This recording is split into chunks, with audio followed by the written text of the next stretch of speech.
Now you're coming in. We're calling you. We're saying it's time for that interview. What are we going to look for as employers? We're going to look for the fact that you did your homework, so you're coming in with confidence. Your head's up, your shoulders back, you're smiling, you're looking put together, you're confident, you're ready to greet us with that professional handshake. Okay, I have to do this because I still struggle with this sometimes. There is etiquette to the professional handshake, and that is that your hands should meet at the webbing, okay? Ladies, I love you, but the manicure handshake doesn't cut it, okay? And I say ladies because more so it's the ladies than the gentlemen that do this. So hands meet at the webbing. Nice firm grip. And gentlemen, you don't need to prove to me you can bench press 14,000 pounds. I appreciate that you're strong men out there, but just a couple of pumps, firm grip, look me in the eye, smile at me. It forces me to focus on you. You mean business. You're allowing me to now start to get to know you. We can move through this whole process. Lots of positions have functions that we can teach you.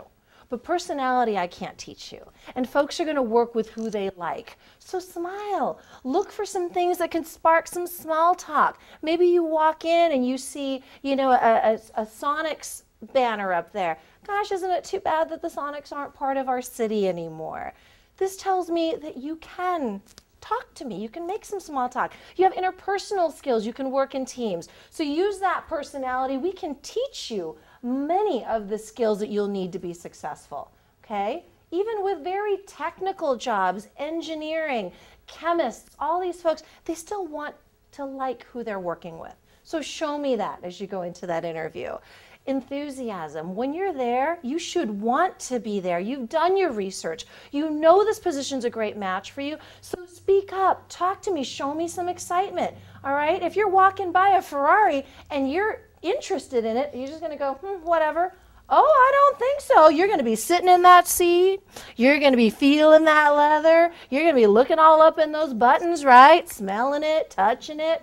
Oh, those are buying signs. So when I'm talking to you and you're leaning forward, you're showing me some excitement, you're telling me about yourself in a confident manner, I'm thinking, okay, this person's here for real. Someone's come out to play. Let's do this, right? You're getting me excited. But if you're going to be shy and you're going to talk quietly and you're just going to, yeah, actually, I'm really excited about this position. And then, oh, I need to speak up. Okay, I'm really excited about this position. And folks, I know sometimes we have cultural concerns that can keep us from maybe expressing ourselves. But in the American job market, when you're interviewing for positions, we want that eye contact. We want that projection. We want that enthusiasm. The rest of these items, work ethic, dedication, being a team player, there are a lot of ways you can actually exhibit these that people don't think about. I have a colleague, Robert Lurch. He's the head of my business sales division. And he has a rule for his sales department. If you're going to a meeting and you're early, you're on time. If you're on time, you're late. And if you're late, don't bother. We notice these things. When you're coming in and you're prepared, you showed up early, you didn't come out of your car, ladies, all yanking up on all your nylons, right? Gentlemen, tucking in your shirt, tying your tie. We see that. My boss's office is right by our parking lot. And when we see candidates coming out, still getting dressed, coming out of their car, again, we laugh at you. And we remember you for things that are not very flattering. Dedication, you want to be ready to talk about the things that are engaging and ways that you can show you are really involved in these things that you were a part of in school or at your work. And we'll talk about that more. Team player, I like to bring this up because tip for you. Be nice to the receptionist. I had a receptionist down in Southern California. She was great. African-American woman, just adorable, always impeccably dressed, put together, very professional. As folks would come in, she'd have to hand over some paperwork to our candidates. And after the candidate left, I would go over and be like, so what'd you think? Sometimes she'd say, they're all right. Really? Yeah, pretty good, whatever. But boy, when she had an opinion, so what'd you think? Oh, Girl came walking all up in here with attitude, okay? I was like, good morning, I have some paperwork for you. Yeah, took the paper, sat down, didn't even say hi to me, okay? Like came up in here with, like she had the job. I don't think she has no job just yet. Okay, the whole office could hear her, right? Everyone could hear her and everybody knew when she didn't like a candidate. Think about that.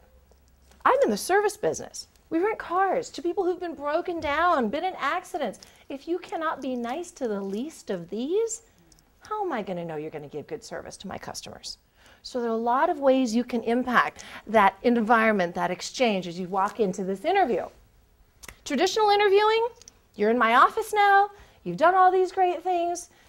We used to ask questions like, where do you see yourself in 10 years? What are your strengths? What are your weaknesses? There's a little bit of fudge factor that can get thrown into that. Because I can tell you, sure, in 10 years, I'm going to be sitting on a beach, right? Got a cabana boy, nice yacht out there. I can make stuff up.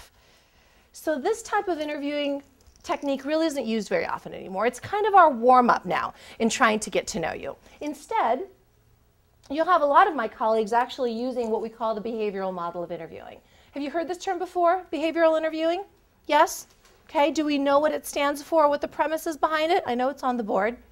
Okay? Behavioral interviewing is based on that concept that if I can get you to talk about some recent behaviors under certain circumstances, you're likely going to repeat that behavior if you're placed in similar circumstances in the future. Okay? So for those of you who have been in sales, if you were in sales and you like sales and you are able to articulate that well, you'll probably ring true, right, to that interviewer.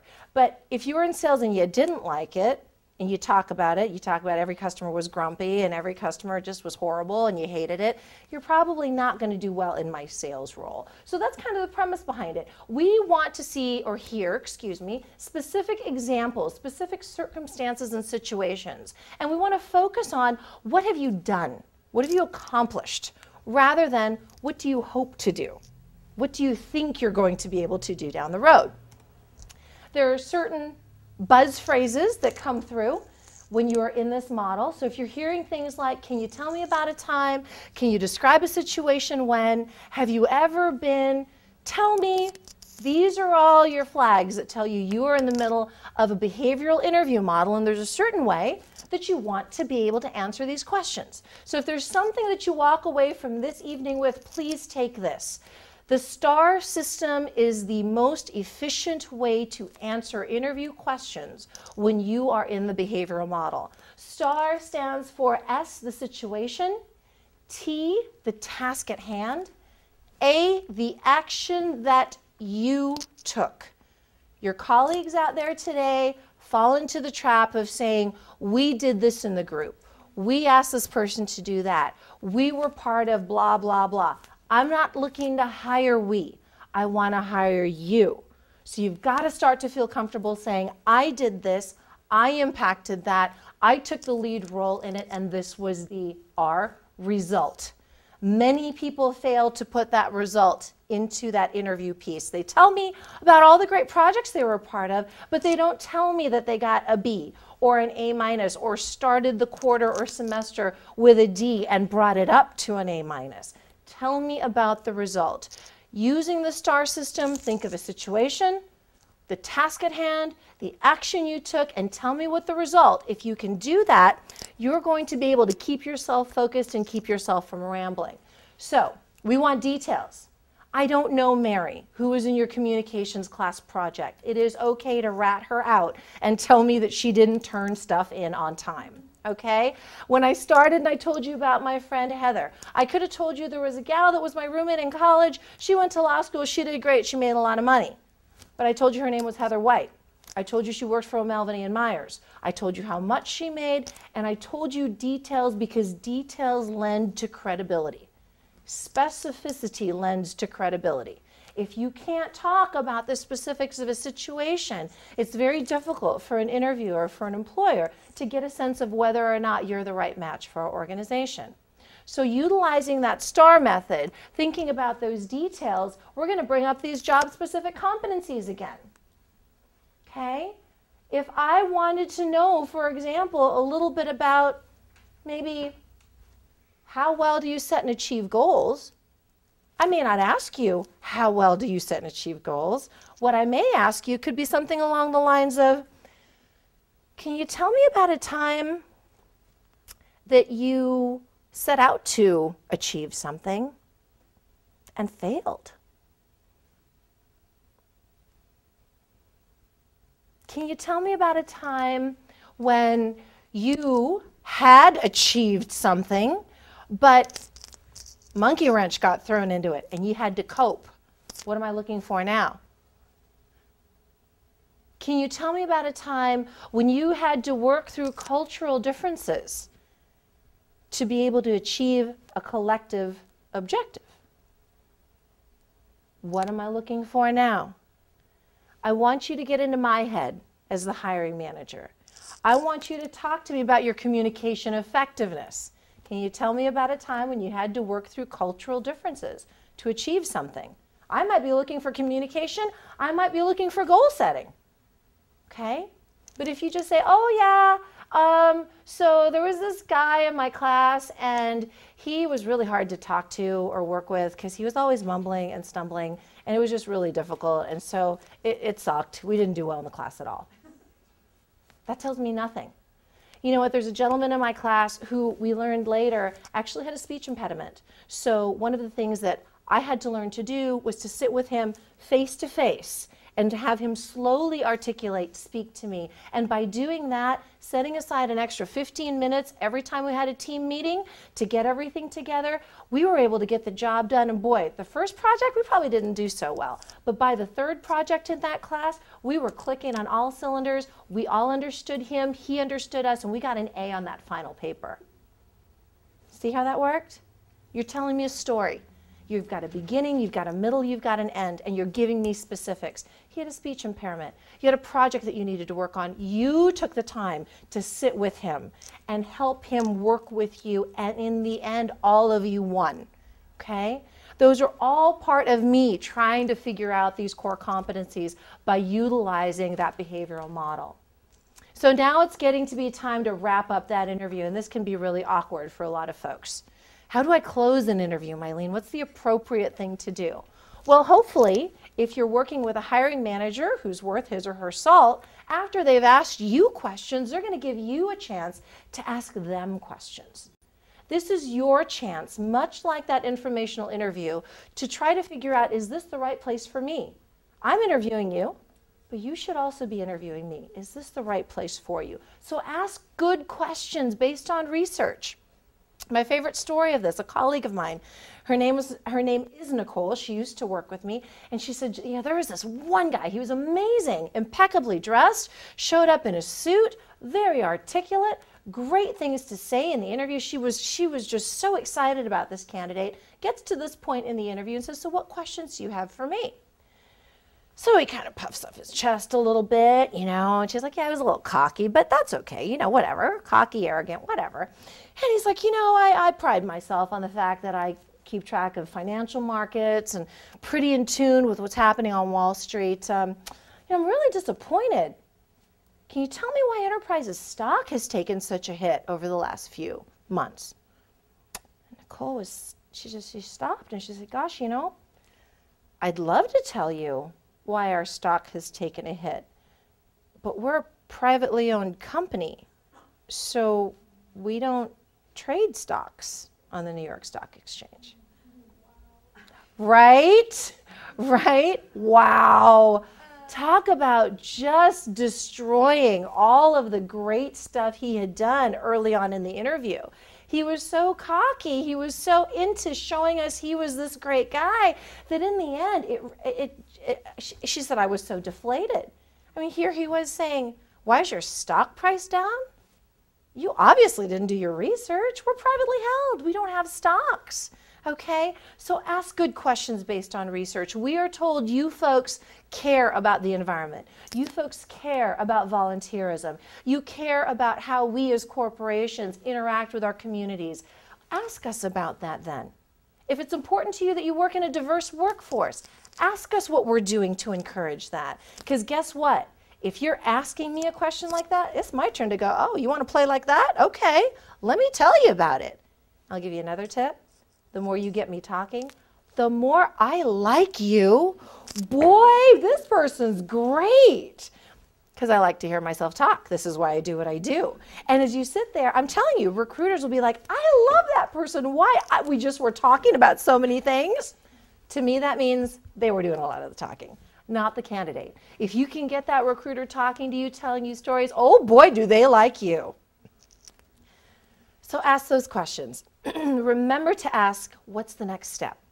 There will always be another step to the process. Very rarely will you have one interview and that's it. And also ask them, gosh, you know what? As we've gone through this process, what do you think of me? Now, this is a double-edged sword, okay? You need to, as I mentioned earlier, tell me what you're going to tell me. Got that resume out there to me. Tell me, you're in that interview with me. This is the time you're now going to tell me what you told me. You know, Mylene, throughout this interview, I heard you ask questions about teamwork.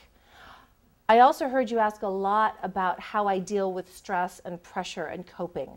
I also heard you ask about how I work with people that I may not know or have much in common with. Well, I feel like I answered those questions by giving you some insight to my years playing volleyball at SPU, having lots of people from around the globe coming here, different languages, different backgrounds, and being able to communicate together as a team and win those regional championships. I feel like those are the exact qualities that will help me be the best person that could fill this position. Are there any concerns that you have with what I shared with you today? Are there things that maybe I didn't explain as well as I could have? Do you see how that now puts you in that control of the conversation? It's not the interviewer asking you all these things. You're now saying, here's what I've got for you. Here's what I told you about. Here's why I'm the perfect match for this position, and that's why you should hire me. And if they do have concerns, you've given them an opportunity to let you sell them again. Oh, I'm sorry, maybe I didn't articulate myself well enough. Let me give you a different example of how well I communicate with people. You're in the driver's seat now. And now you can close that interview and say, you know, thank you for your time. I look forward to hearing from you. When should I expect to hear from you? Oh, gosh, you know, I've probably got 4 or 5 interviews here the rest of the week. I'm going to be out of town Monday and Tuesday. Probably not till Wednesday, maybe Thursday. Okay, so if I don't hear from you by Wednesday, do you prefer an email or a phone call on Thursday? Do you see how I'm assuming the sale? I'm assuming you want to see me again. You want to presume that sale. It shows your interest. It shows that you want this position, you want this opportunity. And now you've got the commitment of the recruiter. Yeah, you know what, actually, send me an email. An email on Thursday would be great. Now you know the appropriate way to follow up. You know when you should follow up, and you can hold that person accountable when you follow up. Now don't be a stalker, okay? Because I'm not going to lie, there are people who will send me 14 emails in the span of a day, and they're asking the same question, and I'm sitting there thinking, really? Really? Now you're just bugging. Now I just don't even want to reach out to you, okay? But if you say you're going to follow up and send an email or call on Thursday, do that. Take the time to do it. Hi, it's Mylene. I just wanted to check in with you. It's Thursday at 10 o'clock, and I was hoping to hear about the next step in your interview process. Assume you're moving on. Don't wait for them. You want this job. You did your research. You know you're the right person for this. So as you move on, and again, you want to thank them for that handshake, let's make sure we're now making the cut, all right? What does it take to make the cut? Send a thank you note. I know this sounds corny. I know it sounds silly, but I will tell you, for the numbers of interviews that our recruiting team does, and you know, when we're peak hiring season, we can see 300, 400 different candidates coming through our doors, at least showing interest. All right, now these are people that aren't randoms off the street. They're just like you. We're the largest recruiter of college graduates, and we hired something like 11,000 people last year. Okay, so these are folks with educations from good families who know better, but out of all those 400 some odd people who apply, my recruiter might get 4 thank you notes. Yeah, talk about a way to stand out in a positive light. And if you want to cheat, here's another tip for you. Go buy the little 8-pack for $1 at Target. Seriously, $1. Keep them in your car, keep them in your backpack. Keep some stamps in there, and if you're too cheap for stamps, because I get it, I remember when stamps were 5 cents, right? Not anymore. Write that thank you note in your car before you leave that interview. Walk back to that receptionist. Give that reception, thank you so much for helping me out and getting me settled this morning. Would you mind putting this on Mylene's desk? So before you leave that thank you note. Leaves a lasting impression, a personal impression, helps me go, wow, you know, I should remember that individual. And it helps me remember you in a very positive light.